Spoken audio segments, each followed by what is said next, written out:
Hello guys, আসসালামু আলাইকুম। আজকে আমি আপনাদের সামনে চলে আসলাম। আজকে আমি কলকাতা নিয়ে ছোট্ট একটা ব্লগ করেছি, সেটা আপনাদের মাঝে শেয়ার করার জন্য। এটা আমার ফার্স্ট ব্লগ। তারপর কেমন হয়েছে আমি জানি না। তো আমি ছোট ছোট ভিডিও করেছি।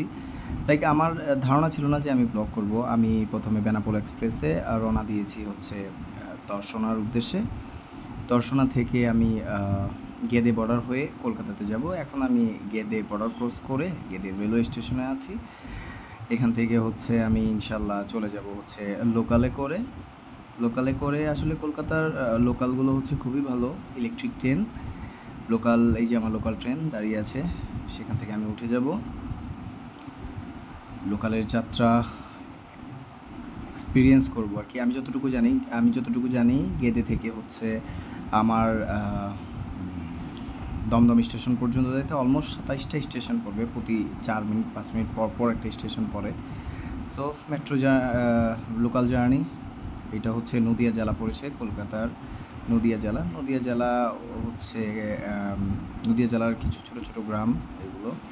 আমি ধারণা ছিল না যে ব্লগ করব, কিন্তু পরে দেখলাম যে ছোট ছোট ভিডিও আছে, আমি আপনাদের মাঝে শেয়ার করি যতটুকু সম্ভব। এখন আমি দমদম স্টেশন নেমে ওখান থেকে হচ্ছে মেট্রো করে যাব হচ্ছে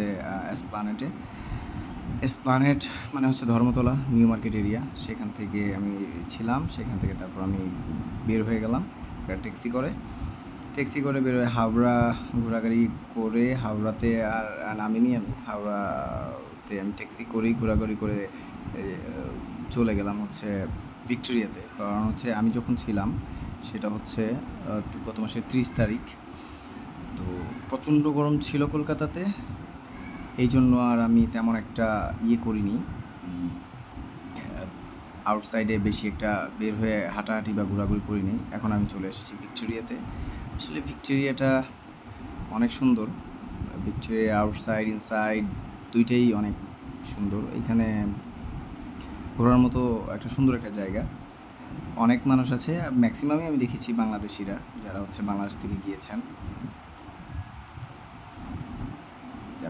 গিয়েছেন তারাই ম্যাক্সিমাম হচ্ছে ভিক্টোরিয়াতে ঘুরতে এসে। হ্যাঁ, ইন্ডিয়ার অনেক লোকও ছিল, ইন্ডিয়ার অন্যান্য প্রদেশের অনেক লোক ছিল, তারাও ঘুরতে এসেছে, ভিক্টোরিয়া দেখেছে। আসলে এইটা না দেখলে বোঝা যাবে না যে কতটুকু সুন্দর। আসলেই অনেক সুন্দর।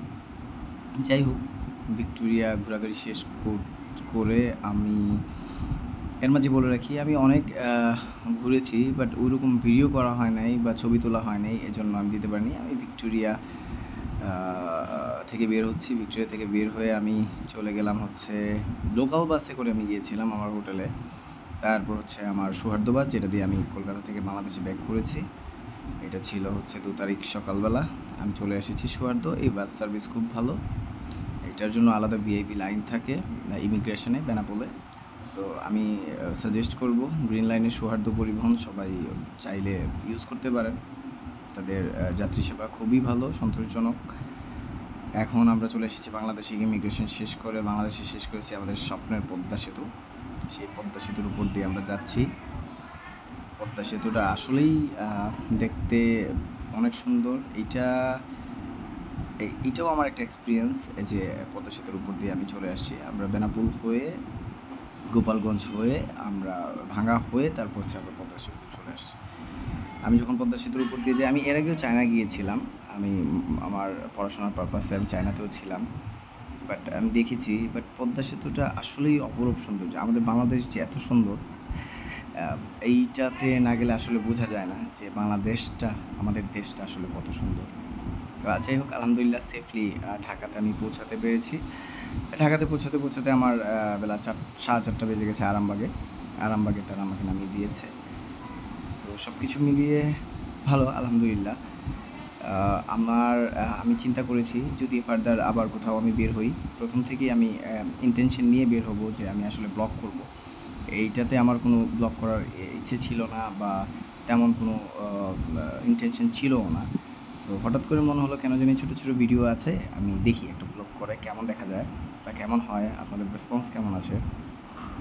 তো যারা যারা কলকাতা যেতে ইচ্ছুক অবশ্যই ঘুরে আসতে পারেন, একদম কম খরচে। কলকাতা থেকে একটা ভালো ঘুরে আসতে পারেন।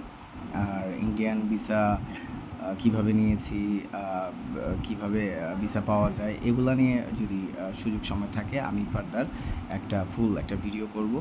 ভিডিও করে আমি আপনাদের শেয়ার করব। সবাইকে ধন্যবাদ। আল্লাহ হাফিজ।